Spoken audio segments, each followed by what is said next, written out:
వందనాలు.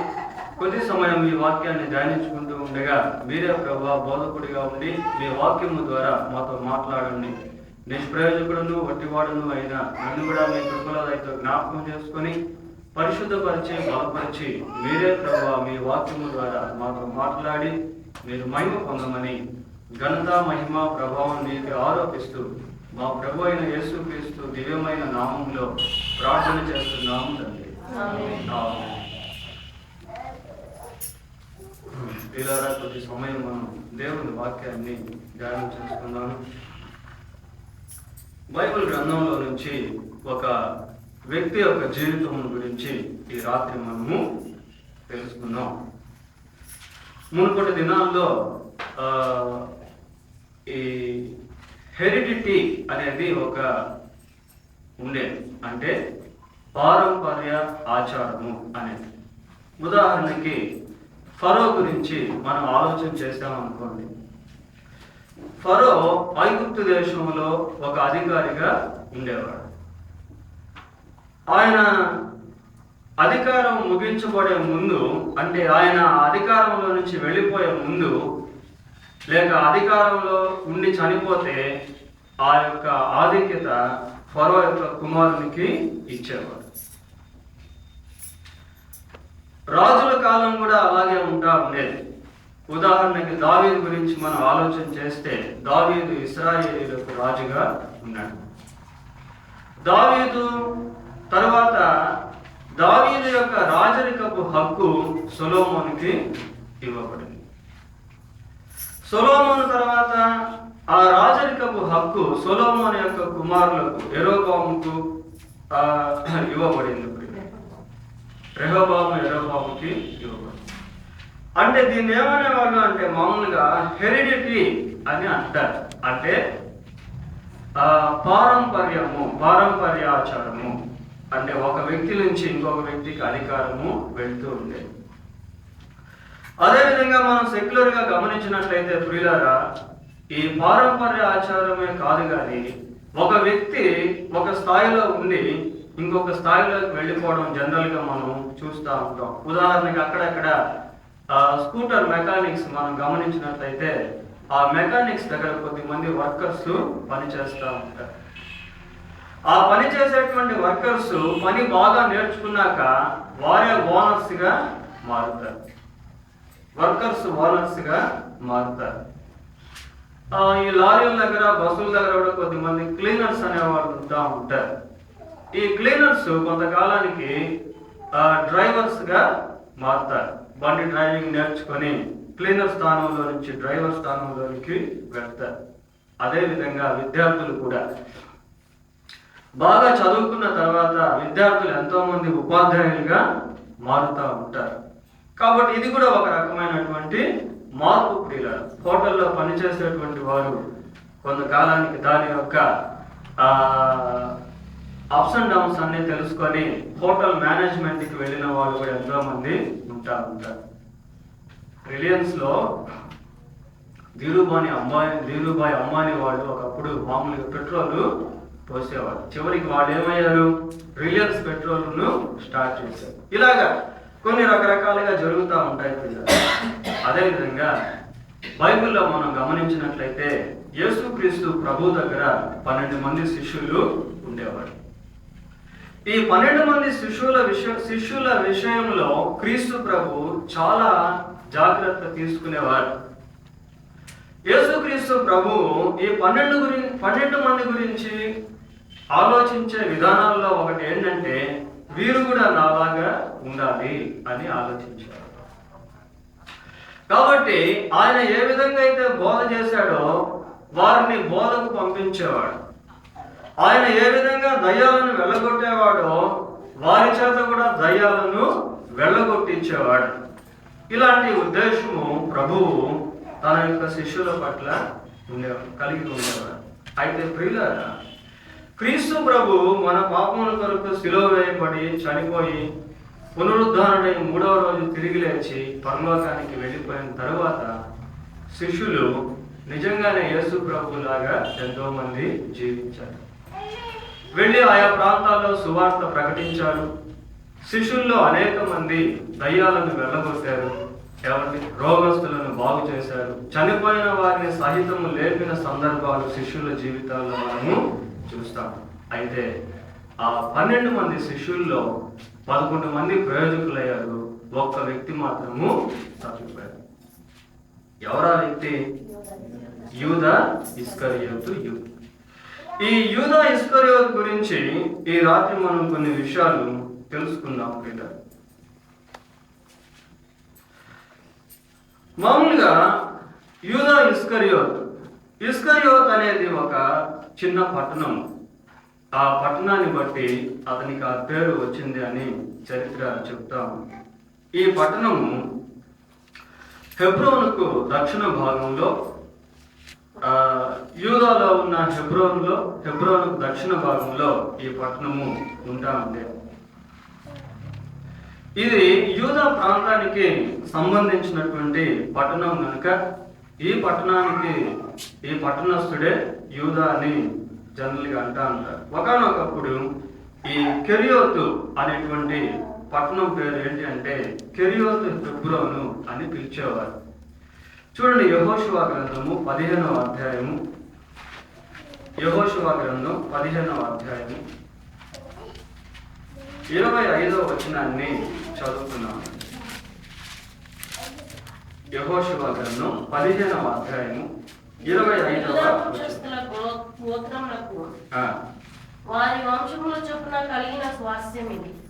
దక్షిణ దిక్కున ఏదోము సరిహద్దు వరకు యూదా వంశస్థుల గోత్రం యొక్క పట్టణములు ఏవనగా కబ్సియేలు, ఏదేరు, యాగూరు, కినాది, యోనా, మోనా, అదాదా, కెదెషు, ఆసోరు, ఇత్నాను, జీపు, తెలేము, బేయాలోతు, క్రొత్త హిస్సోరు, కెరియోతు, హెస్రోను అనబడిన ఆసోరు, అమాము, షేము, మోలాదా, అసర్గత, యష్మాను, బెత్పలేతు,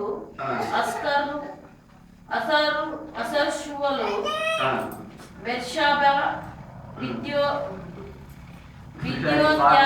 చదివేదానికి కొద్దిగా కష్టంగా ఉన్నా కూడా ఎజెము, ఎల్తాలోదు, కేసీలు, అర్మా, సిక్లాగు, అబ్దానా, పన్స్నా, లెబాయోతు, షిల్హాము, అయీను, రిమ్మోను అన్నవి వాటి పల్లెలు పోగా ఈ పట్టణములన్నీ 29. చాలు. ఈ పట్టణములకు సంబంధించిన దాంట్లోనే ఒకటి కెరియోతు. దీంట్లో నుంచి ఇక్కడ పుట్టినటువంటి వాడే యూదా.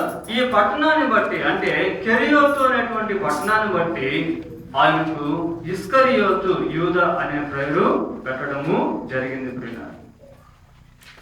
ఈ ఇస్కరియోతు యూదా గురించి కొన్ని విషయాలు ఈ రాత్రి మనము నేర్చుకున్నాం. యేసుక్రీస్తు ప్రభు దగ్గరికి ఈ యూదా వచ్చినప్పుడు క్రీస్తు ప్రభువు ఆయనకి చాలా గొప్ప స్థానాన్ని అనుగ్రహించాడు. చూడండి, because God has no partiality, దేవునికి పక్షపాతం లేదు కనుక దేవుడు అందరినీ ఒకే రీతిగా ప్రేమిస్తాడు. ఈ 12 మంది శిష్యులను కూడా యేసుక్రీస్తు ప్రభువు ప్రేమించాడు. ప్రేమించి వారికి ఎన్నో ఆధిక్యతలు ఇచ్చాడు. లూకా రాసిన సువార్త 6వ అధ్యాయము, లూకా సువార్త 6వ అధ్యాయము 13వ వచనం నుంచి 16వ వచనం వరకు చూద్దాం.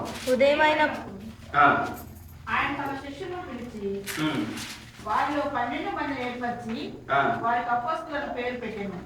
మీరెవరనగా ఆయన ఎవరికి పేతురును మారు పేరు పెట్టెను ఆ సీమోను, అతని సహోదరుడైన ఆంద్రెయ, యాకోబు, యోహాను, ఫిలిప్పు, బర్తలోమయి, మత్తయి, తోమా, అల్ఫై కుమారుడు యాకోబు, జోలేసు అనబడిన సీమోను, యాకోబు సహోదరుడైన యూదా, ద్రోహియకు ఇస్కరియోతు యూదా అన్నారు.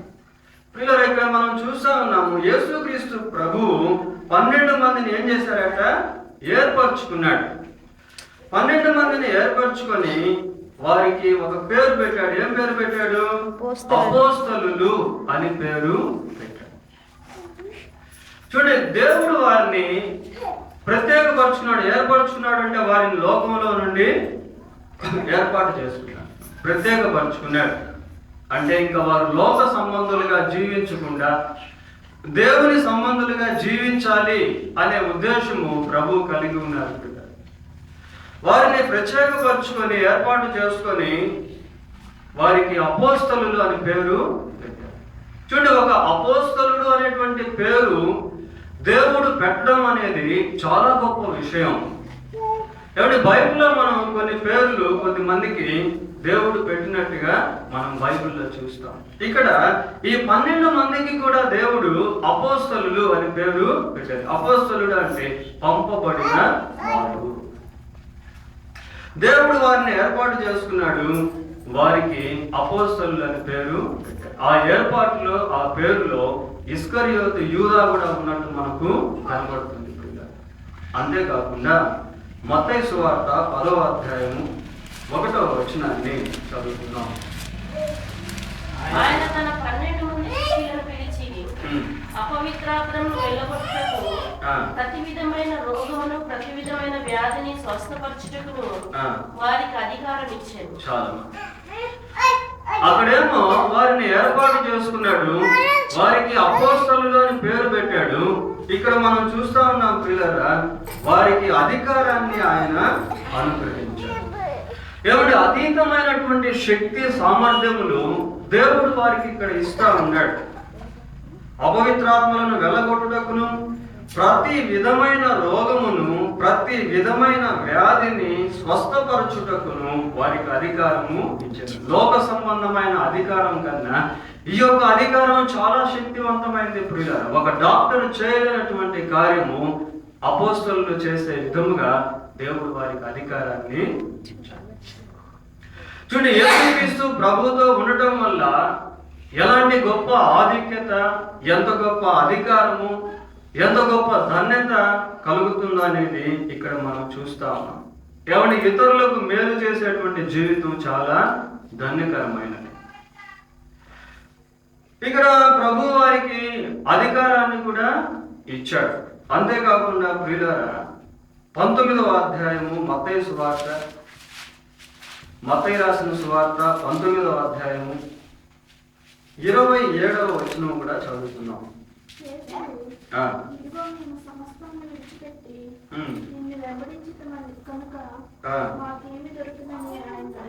ఇక్కడ ఆగుదాం. ఒక సందర్భంలో పేతురు యేసు ప్రభువుకు ఒక ప్రశ్న అడిగాడు. ఏమని అడిగాడంటే ప్రియులారా, అయ్యా ఇదిగో మేము సమస్తము కూడా విడిచిపెట్టి నిన్ను వెంబడించాము, మాకేమీ దొరుకుతుంది అని అడిగాడు. ఎంత మంచి ప్రశ్న కదండి.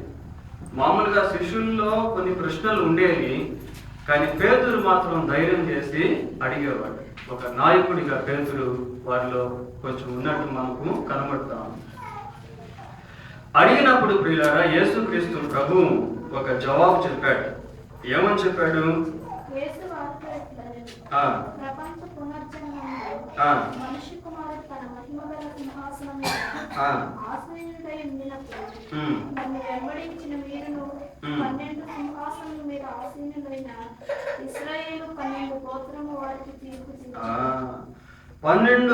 నన్ను వెంబడించిన మీరును 12 సింహాసనముల మీద ఆసీనులై ఇశ్రాయేలు 12 గోత్రముల వారికి తీర్పు తీర్చుడు.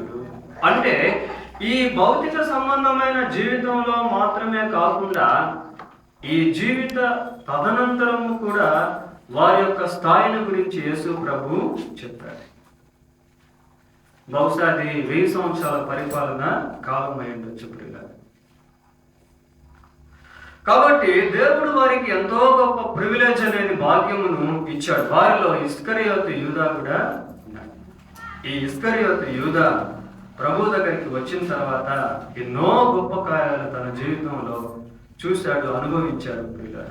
యేసుక్రీస్తు ప్రభు 5 రొట్టెలను 2 చేపలను ఆశీర్వదించి వేల కొలది మనుషులకు ఆహారంగా పెట్టినప్పుడు ఇస్కరియోతు యూదా అక్కడ ఉన్నాడు. ప్రభు తన శిష్యులతో కలిసి ఆ దోణిలో సముద్ర ప్రయాణం చేస్తూ ఉన్నప్పుడు అకస్మాత్తుగా తుఫాను గాలి ఆ సముద్రం మీదకి రాగా ప్రభువు లేచి గాలిని గద్దించడము, తుఫాను ఆపివేయటము జరిగినప్పుడు ఇస్కరియోతు యూదా అక్కడ ఉన్నాడు. ప్రభు తన శిష్యులతో కూడా గెరాసేనుల ప్రాంతానికి వెళ్ళినప్పుడు అక్కడ వేల సంఖ్యలో దయ్యముల చేత బాధించబడుతున్నటువంటి ఆ వ్యక్తిలో ఉన్న దయ్యాలను ప్రభు వెళ్ళగొడుతూ ఉన్నప్పుడు అక్కడ కూడా ఇస్కరియోతు యూదా ఉండి ఉంటాడు. అంతేకాకుండా శిష్యులు దోణిలో ప్రయాణం చేస్తూ ఉండగా తెల్లవారుజామున క్రీస్తు ప్రభు ఆ నీటి మీద సముద్రంపై నడిచి వస్తూ ఉన్న సమయంలో కూడా ఇస్కరియోతు యూదా ఆ 12 మంది ఆ శిష్యుల మధ్యలో ఉండి ఉంటాడు. కానాను విందులో యేసు ప్రభుతో పాటు శిష్యులను కూడా వారు ఆహ్వానించారు. అక్కడ ద్రాక్షారసం అయిపోయినప్పుడు నీటిని ద్రాక్షారసంగా చేసిన సందర్భంలో కూడా ఈ ఇస్కరియోతు యూదా ఉండి ఉంటాడు. అంతేకాకుండా యేసుక్రీస్తు ప్రభు ఎంతో మంది చనిపోయిన వారిని లేపిన సమయంలో ఈ ఇస్కరియోతు యూదా అక్కడ వారితో కూడా ఉండి ఉంటాడు. పిల్లల ఇన్ని గొప్ప కార్యాలు చూసినటువంటి యూదా దేవుడు అతనికి ఇచ్చినటువంటి ఆధిక్యతను పోగొట్టుకున్నట్లో ఎంతో బాధాకరమైనటువంటి విషయము కనబడతాం. తనకి ఇవ్వబడినటువంటి ఆధిక్యతను వృధాపరచుకోవడం, తనకి ఇవ్వబడినటువంటి ధన్యతను వృధాపరచుకోవడం. ఈ రాత్రి మనం యూదాను గురించి ఆలోచిస్తా ఉన్నాము. What about us? దేవుడు మనకిచ్చిన ఆధిక్యత ఎంత గొప్పది ఏమండి. లోకంలో ఎంతో మందికి ధనం ఉంది, కానీ ఆత్మ సంబంధమైన దేవుని వాక్యం అనే ధనము లేదు. పిల్లరా, మనకైతే దేవుడు వాక్యాన్ని సమృద్ధిగా ఇస్తా ఉన్నాడు. ఆయన సన్నిధిని సమృద్ధిగా ఇస్తా ఉన్నాడు. మన వ్యక్తిగత జీవితంలో, కుటుంబ జీవితాల్లో దేవుని యొక్క కార్యాలు మనం చూస్తా ఉన్నాము, అనుభవిస్తా ఉన్నాము. ఎంత గొప్ప భాగ్యము, ఎంత గొప్ప ధన్యత, ఎంత గొప్ప సమృద్ధి, ఎంత గొప్ప ఆశీర్వాదము దేవుడు మనకు కూడా ఇస్తా ఉన్నాడు. అయితే యూదా ఎంతో గొప్ప భాగ్యము ఇచ్చినప్పటికీ దాన్ని వృధా చేసుకున్నట్టు మనకు కనబడతాం. దేవుని వాక్యాన్ని ఎంతో విన్నాడు యూదా, కానీ తన యొక్క హృదయాన్ని మార్చుకోలేదు. ప్రియులారా, దేవుని యొక్క అద్భుత కార్యాలు ఎన్నో చూశాడు యూదా, కానీ హృదయాన్ని మార్చుకోలేదు. అంతేకాకుండా యేసుక్రీస్తు ప్రభు ఆయా ప్రాంతాలకు వెళ్తూ ఉన్నప్పుడు ఎంతో మంది క్రీస్తు ప్రభు ద్వారా అద్భుతాలు చూశారు. అది కూడా యూదా చూశాడు. అయినప్పటికీ కూడా అతని హృదయంలో మార్పు లేదు. కొన్నిసార్లు మన జీవితం కూడా అలాగే ఉంటుంది. ఏమంటే మనం దేవుని వాక్యం వింటూ ఉన్నా కూడా మార్పు లేని వారంగా జీవిస్తూ ఉంటాం. మన కన్నులు ఎదుట ఎంతో మంది మార్పు పొందుతూ ఉంటారు, బాప్తిసాలు తీసుకుంటూ ఉంటారు, మేలు పొందుతూ ఉంటారు, ఆత్మీయంగా భౌతికంగా అభివృద్ధి పొందుతూ ఉంటారు. అవన్నీ మనం చూస్తూనే ఉంటాం, కానీ మన జీవితంలో ఇంకా మార్పు లేని వారుగా ఈ యూదాలాగా ఉంటా ఉంటాం. దీనికి కారణం ఏంటి? What is the insight that JUDA has? పిల్లల, యూదా కలిగి ఉన్నటువంటి ఆ అంతర్దృష్టి ఏంటో అనేది ఒకసారి మనం పరిశీలిద్దాం. క్రీస్తు ప్రభు యొక్క పిలుపును అందుకున్న వ్యక్తి, క్రీస్తు ప్రభు యొక్క ఏర్పాటులో ఉన్నటువంటి వ్యక్తి, క్రీస్తు ప్రభు ద్వారా అపోస్తలుడు అని పేరు పెట్టబడినటువంటి వ్యక్తి, క్రీస్తు ప్రభు ద్వారా అధికారాన్ని పొందినటువంటి వ్యక్తి, క్రీస్తు ప్రభు చేసినటువంటి అద్భుతాన్ని చూసినటువంటి వ్యక్తి చివరికి పతనమైపోవడానికి కారణం ఏంటి అని మనం ఆలోచన చేస్తే ఆ ఇన్సైట్స్ ఎలా ఉంటాయో ఒకసారి చూద్దాం. యూదా యొక్క అంతర్దృష్టి ఎలాంటిదో ఒకసారి మనం చూద్దాం బైబిల్లో నుంచి. మొట్టమొదటిగా యూదా తన జీవితం పతనం అయిపోయేదానికి కారణం ఏంటి అంటే he has no spiritual maturity. ఆత్మ సంబంధమైనటువంటి పరిపూర్ణత యూదాలో లేదు. యూదాలో లేదు అంటే ఆయనకు ఆత్మ సంబంధమైనటువంటి గ్రహింపు అనేది లేకుండా జీవించాడు. దేవుని వాక్యం మనం వింటూ ఉన్నప్పుడు ఈ గ్రహింపు చాలా అవసరం. మనం ఎందుకు దేవుని సన్నిధికి వచ్చాము, దేవుడు మనతో ఏం మాట్లాడుతూ ఉన్నాడు, మన పట్ల దేవుని యొక్క ఉద్దేశం ఎలాంటిది, దేవుని వాక్యం వింటున్నటువంటి మన జీవితంలో మనం కలిగి ఉన్నటువంటి తలంపులు ఎలాగున్నాయి, మన యొక్క నోటి మాటలు ఎలాగున్నాయి, మన యొక్క యాక్టివిటీస్, మన యొక్క కార్యకలాపాలు ఎలాగున్నాయి, మన హృదయంలో ఉన్న ఆలోచనలు ఎలాగున్నాయి, అది ఈ గ్రహింపుగిన మనకు లేకపోయినట్లయితే మనం కూడా ఆత్మలో ఎదగనటువంటి వారమే. ఈరోజు ఉదయకాలంలో మరి దైవ సేవకులకు మంచి వర్తమానం మనకు ఇచ్చారు. టైత్ గురించి 10% గురించి మాట్లాడారు. పిల్లలు, ఈ గ్రహింపు మనం కొన్నిసార్లు లేకుండా జీవించడం వల్ల దాని యొక్క రిజల్ట్ ఏముంటుంది? దరిద్రత,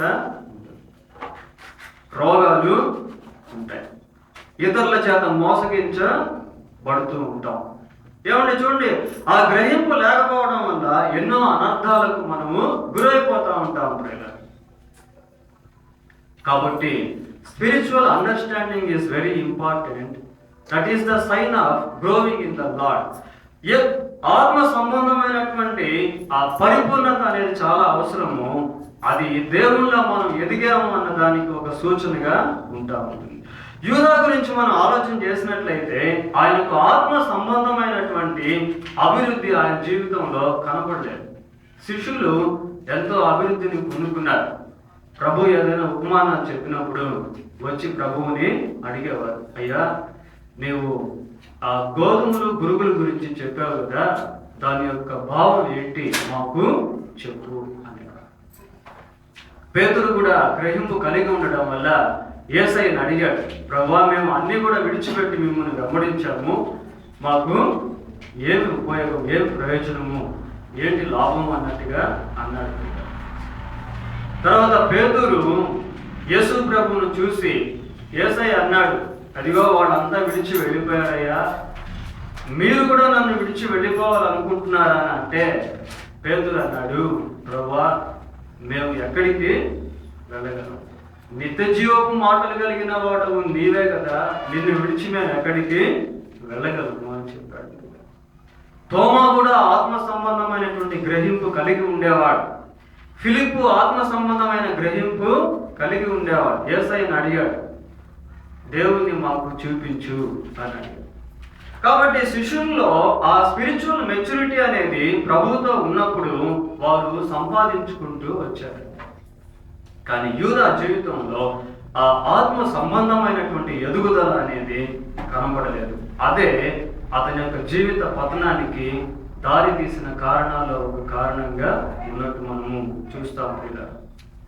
ఈ యూదా ఏం చేసేవాడంటే భౌతిక సంబంధమైనటువంటి జీవితం గురించి ఆలోచించేవాడు. భౌతిక సంబంధమైన జీవితం గురించి ఆలోచించేవాడు.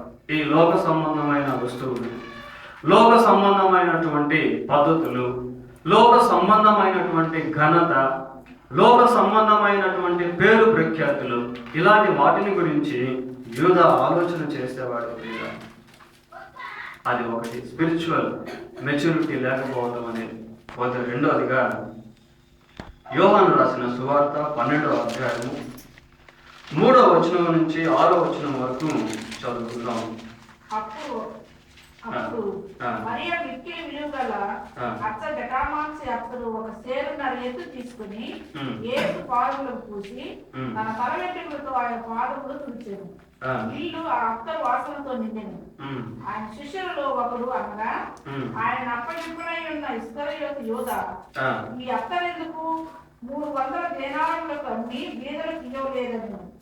వాడు ఇలాగ చెప్పినది బీదల మీద శ్రద్ధ కలిగి కాదు గాని, వాడు దొంగ అయ్యింది తన దగ్గర డబ్బు సంచి ఉండినందున అందులో వేయబడింది దొంగిలించుతూ వచ్చాను కనుక అలాగ చెప్పాను. కాబట్టి యేసు ఈ సందర్భం మనకు తెలుసు. మరియ వచ్చి ఏం చేసిందంటే మిక్కిలి విలువ గల అచ్చ జటమాంసి అత్తరు ఒక సేరున్నర ఎత్తు తీసుకొని యేసు పాదములకు పూసి తన తల వెంట్రుకలతో ఆయన పాదములు తుడిచింది. ఇల్లు అత్తరు వాసనతో సెంటు తీసుకొచ్చి ప్రభువుకి అలా పూసి తన తల వెంట్రుకలతో తుడిచింది పిల్లలు. ఆ సమయంలో యూదా ఏమంటున్నాడు ఇక్కడ, ఈ అత్త ఎందుకు 300 దేనారములకు అమ్మి బీదలకు ఇయ్యలేదని. ఆయన శిష్యులలో ఒకడు, అనగా ఆయనను అప్పగింపనై ఉన్న ఇస్కరియోతు యూద ఈ అతను ఎందుకు 300 దేనారములకు అమ్మి బీదలకు ఇయ్యలేదు అని. నిజానికి పేదవారి మీద యూదాకి ప్రేమ ఉందా? లేదు. పేదవారి మీద యూదాకు ప్రేమ లేదు. పోనీ యేసయ్య మీద ఏమన్నా ప్రేమ ఉందా? ఏమంటే యేసయ్య మీద ప్రేమ ఉంటే ఆ మాట అని ఉండేవాడు కాదు. అంటే యూద యేసు ప్రభువుని ప్రేమించలేదు ప్రియులారా. కీర్తన 2వ కీర్తన 12వ వచనాన్ని ఒకసారి చదువుకుందాం. ఆయన కోపము త్వరగా రగులుకొనును, కుమారుని ముద్దు పెట్టుకొనుడి, లేని ఎడల ఆయన కోపించును. చాలా కుమారుని ఏం చేయాలట? ముద్దు పెట్టుకున్నాడు. యూదా ముద్దు పెట్టుకున్నాడా లేదండి? అప్పగించే సమయంలో ముద్దు పెట్టాడు. కానీ ప్రియులారా, నిజంగా యూదాకి యేసుక్రీస్తు ప్రభువు మీద ప్రేమ లేదు. దేవుణ్ణి ప్రేమించలేని వ్యక్తి దేవుని యొక్క ఆజ్ఞను గైకొనలేడు. యేసయ్య అన్నాడు కదా, నా ఆజ్ఞలను గైకొనుటే నన్ను ప్రేమించుట. ఇక్కడ యూదాకి యేసు ప్రభు మీద ప్రేమ లేదు, పేదవారి మీద ప్రేమ లేదు. ఇక ప్రేమ దేని మీద ఉంది చెప్పండి ఆయనకి? ఏం కదా? డబ్బు మీద ఉంది. అదే కదా మనం ఇక్కడ చూస్తా ఉన్నాం. ఏమండి, వాడు ఇలాగ చెప్పినది బీదల మీద శ్రద్ధ కలిగి కాదు, కానీ వాడు దొంగ అయి ఉండి తన దగ్గర డబ్బు సంచి ఉండినందున అందులో వేయబడినది దొంగిలించుచు వచ్చను కనుక అలాగూ చెప్పాను. ధనాపేక్ష ప్రియుల, ధనాపేక్ష, the love of money is the root cause of all evil అని చెప్పి బైబిల్లో. ధనాపేక్ష సమస్తమైన కీడులకు మూల కాదు. ఈ ధనం మీద అపేక్ష ఉండటం వల్ల దేవుని మీద ప్రేమను పోగొట్టుకున్నాడు, దేవుణ్ణి గౌరవించేది పోగొట్టుకున్నాడు, ఆయన ఆజ్ఞలను గైకునేది పోగొట్టుకున్నాడు. చివరికి దొంగలాగా మారిపోయాడు. దేవుని యొక్క డబ్బుని అక్కడ తీసివేస్తాడు. చూడండి, it is very dangerous thing to play with God. దేవునితో ఆటలాడుట అనేది అది ఎంతో అపాయకరమైనటువంటి స్థితి. చివరికి యూదా యొక్క పరిస్థితి ఆ విధంగా మారిపోయింది. అంతేకాకుండా మూడవదిగా ఆలోచన చేస్తే, మొట్టమొదటి, he has no the spiritual maturity, he has the love of money. ప్రియులారా, ఆయనకి ఆత్మీయ పరిపూర్ణత లేదు. రెండవది, ధనాపేక్ష కలిగి ఉన్నాడు. మూడవది, ఇతను ఏం చేశాడంటే సాతానుకు చోటు ఇచ్చాడు. కాబట్టి వాస్తవానికి మనుషుల్లో దయ్యాలు పట్టినప్పుడు మనుషులు విపరీతంగా అరుస్తారు, అల్లరి చేస్తారు, బూతు మాటలు మాట్లాడతారు, ఏమన్నా ఇతరుల మీద దాడి చేస్తారు, వాళ్ళను వాళ్ళే గాయపరుచుకుంటారు. కానీ అలాంటివి ఏది కూడా యూదాలో మనకు కనపడదు. షుగర్ వచ్చినప్పుడు ఒక వ్యక్తి నాతో మాట్లాడుతూ అన్నాడు, ఇట్ ఈస్ సైలెన్స్ కిల్లర్ అని చెప్పాడు. అంటే నిశ్శబ్దంగా మనిషిని అది తినివేస్తూ ఉంటుంది, క్షీణింపజేస్తూ ఉంటుంది. ఈ యూదాలో సాతానుడు ఉన్నట్టు ఏ ఇండికేషన్స్ అనేవి కనపడలేదు.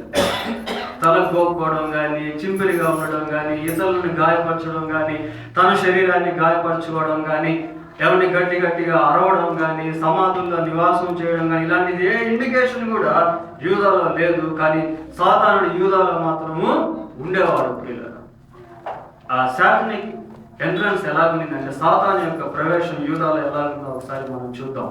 యోహాను రాసిన సువార్త 13వ అధ్యాయము, యోహాను సువార్త 13వ అధ్యాయము 2వ వచనాన్ని చదువుకున్నాం. ఆయన అప్పగింపబడినని సీమోను కుమారుడు ఇస్కరియోతు యూదా హృదయంలో అపవాది ఇంతకు ముందు ఆలోచన పుట్టించింది కనుక తండ్రి తన చేతికి సమస్తను అప్పగించినని. చాలు. ఇక్కడ యూదా గురించి మనం చూస్తా ఉన్నాం. ఏమని చెప్పబడింది ఇక్కడ అంటే, వారు భోజనము చేయించుండగా ఆయనను అప్పగింపవలెనని సీమోను కుమారుడు ఇస్కరియోతు యూదా హృదయములో అపవాది ఇంతకు ముందు ఆలోచన పుట్టించి ఉండెను. ఎక్కడ పుట్టించాడటండి ఆలోచన? హృదయంలో పుట్టించాడు. హృదయంలో ఆలోచన ద్వారా సాతానుడు ప్రవేశించాడు. అది ఆలోచన ద్వారా హృదయంలో సాతానుకు స్థానం దొరికింది. ఆ తర్వాత నేరుగానే సాతానుడు యూదాలోనికి వెళ్ళిపోయాడు. చూడండి 26వ వచనం కూడా చదువుకుందాం. అందుకు యేసు, నేనొక ముక్క ముంచి ఎవనికిచ్చదనో వాడే అని చెప్పి ఒక ముక్క ముంచి సీమోను కుమారుడు ఇస్కరియోతు యూదాకిచ్చెను.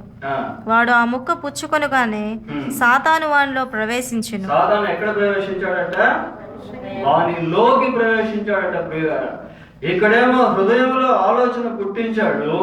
కాలక్రమేణా ఏమైపోయిందంటే ఆలోచన లోపల బాగా పెరిగి పెద్దదైపోయింది. చివరికి ప్రభువును అప్పగించేటువంటి స్థితిలోనికి వెళ్ళిపోయాడు. ఇప్పుడు సాతానుడు ఎక్కడున్నాడంటే యూదా లోపలికి ప్రవేశించినట్టుగా మనము చూస్తాము. బైబిల్లో పౌలు ఒక మంచి మాట రాశాడు. ఎఫెసీయులకు రాసిన పత్రిక 4వ అధ్యాయము 27వ వచనం. చాలు ఏమండి, అపవాది డైరెక్ట్ గా ప్రవేశించగలడా? ఈ వచనాన్ని బట్టి మనం గమనించినట్లయితే అపవాదికి చోటు ఇయ్యకుడి అంటే అపవాదిని ఇన్వైట్ చేయొద్దు. Don't invite Satan in your heart, in your life. whenever you invite Satan in your life, every blessing of God will be destroyed. ప్రియులారా, సాతానుకు హృదయంలో స్థానం ఇచ్చినట్లయితే దేవుని యొక్క ఆశీర్వాదాలన్నీ కూడా హరించుకుని వెళ్ళిపోతాయి. ఈ యూదా ఏం చేశాడంటే సైతాను యొక్క ఆలోచనకు స్థానం ఇచ్చాడు. చివరికి సాతాను లోపంలోకి వెళ్ళిపోయాడు. ఇక్కడ మనం చూస్తా ఉన్నాం, అపవాదికి చోటు ఇయ్యకుడి. అపవాదికి నీవు చోటు ఇచ్చినట్లయితే దేవునికి నీవు చోటు ఇవ్వలేవు. అపవాదికి నీవు చోటు ఇచ్చినట్లయితే దేవుని యొక్క ఆశీర్వాదానికి నీ హృదయంలో చోటు అనేది ఉండదు. అపవాదిని ఎదురించండి అని బైబిల్లో రాశారు. యాకోబు రాసిన పత్రిక 4వ అధ్యాయం 7వ వచనం. కాబట్టి దేవునికి లోబడి ఉంటుంది, అపవాదిని ఎదిరించుడి, అప్పుడు వాడు మీ యొద్ద నుండి పారిపోవును. అపవాదిని ఎదురించమని ఉంది కానీ అపవాదికి చోటు ఇవ్వమని బైబిల్లో లేదు. కానీ మనం కొన్నిసార్లు ఏం చేస్తామంటే అపవాదిని ఎదురించకపోగా అపవాదిని అపవాదించే వారిగా ఉంటాం. కాబట్టి దేవుడిచ్చినటువంటి ఆ జయాన్ని సంపాదించుకోవాలి. యూదా సాతానుకు తన జీవితంలో స్థానం ఇవ్వటం వల్ల తన జీవిత పతనానికి అది కూడా ఒక కారణంగా మారింది. 26వ అధ్యాయము మత్తయి సువార్త 14వ వచనం చదువుతున్నాం. మత్తయి సువార్త 26:14. నేను ఆయన నీకు అప్పగించిన ఎడల నాకేమి ఇతరులను వారిని అడిగాను. అందుకు వారు 30 వెండి నాణెములు చూచి వానికి ఇచ్చింది. వాడు అప్పటి నుండి ఆయన అప్పగించుటకు తగిన సమయం కనిపెట్టుచుండెను. ఎంత ధైర్యం చేశాడో చూడండి ప్రియులారా. యేసుక్రీస్తు యూదాను ఎంతో ప్రేమించాడు. ప్రభు దగ్గర ఎన్నో అద్భుతాలు చూసినటువంటి యూదా, వాస్తవానికి యూదాకి అక్కడ ఏం తక్కువగా లేదు. ఒక సందర్భంలో యేసయ్య శిష్యులను పిలిచి అడుగుతాడు, నేను మిమ్మల్ని పంపించినప్పుడు మీకు ఏదైనా తక్కువ అయిందా? ఏమీ తక్కువ కాలేదు. కానీ ప్రియులారా, యూదాలో ఒక విధమైనటువంటి దురాశ వెళ్ళిపోయి ఏమైందంటే చివరికి యేసు ప్రభువుని అప్పగించేదానికి సిద్ధపడ్డాడు. వెళ్ళాడు. 12 మందిలో ఒకడు ఇస్కరియోతు యూదా ప్రధాన యాజకుల యొద్దకు వెళ్ళి, నేను ఆయన్ని మీకు అప్పగించిన యెడల నాకేమీ ఇతురని వారిని అడిగాను. ఎంత ధైర్యంగా వెళ్ళి అది ప్రభువునే అప్పగించాలని ప్రయత్నం చేశాడు. డబ్బులు తీసుకున్నాడు. అప్పటి నుంచి ప్రభువుని అప్పగించాలని ప్రయత్నం చేశాడు. చివరికి యూదా ఏం సాధించాడు అంటే ఏమంటే మరణాన్ని కొని తెచ్చుకున్నాడు. ఆయన ఫైనల్ స్టేజ్ అనేది ఎంతో భయంకరంగా ముగిసిపోయింది. క్రీస్తు ప్రభువుతో ప్రారంభమైన తన జీవిత యాత్ర ఇంచుమించు 3.5 సంవత్సరం కొనసాగించబడి ఆ ఎండింగ్లో విషాదకరంగా ముగిసిపోయింది. చూడండి, మత్తయి సువార్త 27వ అధ్యాయము 27వ అధ్యాయము 3వ వచనం నుంచి చూద్దాం. అప్పుడు ఆయనను అప్పగించిన యూదా ఆయనకు శిక్ష విధింపబడగా చూచి పశ్చాత్తాపపడి ఆ 30 వెండి నాణ్యములను ప్రధాన యాజకుల యొక్కను పెద్దల యొక్కను మరలా తెచ్చి, నేను నిరాపరాధ రక్తమును అప్పగించి పాపం చేస్తున్నాను చెప్పాను. వారు దానితో మాకేమి మీరే చూసుకున్నానని చెప్పగా అతడు ఆ వెండి నాణ్యములు దేవాలయంలో పారవేసి పోయి గురిపెట్టుకున్నాను. చాలు. చూడండి ప్రియులారా, ఆయన జీవితం ఎంత విషాదకరంగా ముగించబడిందో. ఆయనకు శిక్ష విధింపబడిగా చూచి పశ్చాత్తాపపడి అని మనం ఇక్కడ చూస్తాం. పశ్చాత్తాపడ్డాడు, కానీ ఆ పశ్చాత్తాప పడేది దేవుని దగ్గర పడలేదు. మారు మనసుకు సంబంధించిన పశ్చాత్తాపం ఆయనకు రాలేదు. అప్పగించే నిరపరాధి నిరపరాధిని అప్పగించానే అని అలాగ పశ్చాత్తాపడ్డాడు. కొరింథీయులకు రాసిన 2వ పత్రిక 7వ అధ్యాయం 10వ వచనం ఒకసారి చూసి మళ్ళీ ఇక్కడికి వద్దాం. కొరింథీయులకు రాసిన 2వ పత్రిక 7వ అధ్యాయము 10వ వచనం.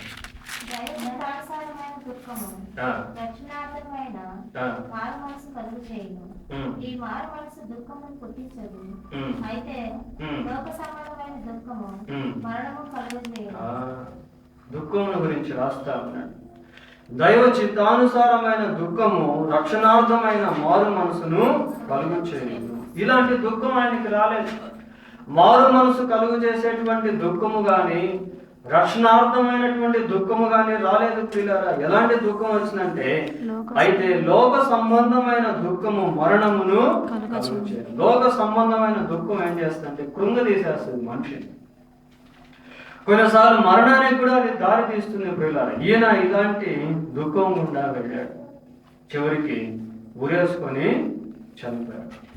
అపోస్తుల కార్యంలో రాశారు, ఆయన పొట్ట పగిలిపోయి పేగులు కూడా బయటకు వచ్చినట్టుగా రాశారు. ఎంత భయంకరమైనటువంటి మరణము ఈ ఇస్కరియోతు యూదా అనుభవించాడు చూడండి. ఆ మరణించేటువంటి సమయంలో అతనికి ఒకటే విధమైన వేదన ఏంటంటే, నేను ఈ నిరపరాధిని అప్పగించాలి. ఆ పశ్చాత్తాపం ఏదో దేవుని దగ్గరికి పడి ఉంటే యూదా యొక్క లైఫ్ డిఫరెంట్గా ఉండొచ్చేమో విన్నారు. క్రీస్తు ప్రభువుని వెంబడించినటువంటి వ్యక్తి, క్రీస్తు ప్రభువు చేత ఏర్పాటు చేయబడినటువంటి 12 మందిలో మొట్టమొదటిగా మరణించిన వ్యక్తి ఎవరు? యూదా ఇస్కరియోతు. ప్రభు కొరకు చనిపోలేదు, కానీ తన యొక్క స్వచిత్తాన్ని, తన యొక్క సొంత ఎమోషన్స్, సాతాను సంబంధమైన తలంపులకు లోబడి చనిపోయాడు. నిజంగా యూదా యొక్క మరణం దేవుని చిత్తము కాదు. ఏమంటే, ఆత్మహత్య చేసుకోవడం దేవుని యొక్క చిత్తము కాదు. ఆయన మారు ఉంటే అది దేవుని చిత్తం. వాక్యంలో ఉంది, దుష్టుడు మరణమునందుట నాకు సంతోషము కాదు, అతడు మనసు మార్చుకుని బ్రతుకుటే నాకు సంతోషం అని దేవుడు చెప్పాడు. ఇతని యొక్క జీవితం సాతాను చేత ప్రేరేపించబడింది. సాతాను యేసు ప్రభువును కూడా శోధించాడు. నీవు ఈ కొండ మీద నుంచి కిందకి దూకు, ఈ దేవాలయపు శిఖరం మీద నుంచి నీవు ఎందుకు దూకు, అలాగా చేయమన్నట్టు ప్రేరేపించాడు సూయిసైడ్కి, ఆత్మహత్య. కానీ యేసు ప్రభు అది చేయలేదు పిల్లలు. కొన్నిసార్లు సైతాను మనుషులను ప్రేరేపిస్తాడు ఆత్మహత్యకి. అది సాతాను యొక్క కార్యం. దేవుడు ఎవరిని అలాగా ప్రేరేపించాడు. సాతాను యొక్క కార్యానికి యూదా లొంగిపోయి సూయిసైడ్ చేసుకున్నాడు. దేవుని యొక్క క్షమాపణ ఆయన అడగలేదు. యూదా అనే పేరుకు ఇంకొక అర్థం ఏంటంటే స్తుతి అని అర్థం. స్తుతించబడవలసినటువంటి జీవితం అర్ధాంతరంగా విషాదకరంగా ముగించబడింది. ఎప్పుడు? యేసు ప్రభుతో తిరిగిన తర్వాత, యేసు ప్రభు యొక్క మాటలు విన్న తర్వాత, ప్రభు యొక్క కార్యాలు చూసిన తర్వాత కూడా ఇలా జరగడం అనేది ఎంతో బాధకరము, ఎంతో భయంకరము. కాబట్టి దేవుడు ఆయన వాక్యం ద్వారా అనేక విధాలుగా మనతో మాట్లాడుతూ వస్తూ ఉన్నాడు. కనుక ఏ విషయంలో దేవునితో మనం సరి చేసుకున్నాము, దేవుని యొక్క చిత్తం కొరకు మనం కనిపెడదాము, దాన్ని వెంబడిస్తాము, దేవుడు ఇచ్చిన విజయాన్ని మన జీవితంలో చూస్తాం. దేవుడు తన వాక్యాన్ని దీవించింది కనుక ప్రార్థన చేసుకుందాం. ప్రార్థన.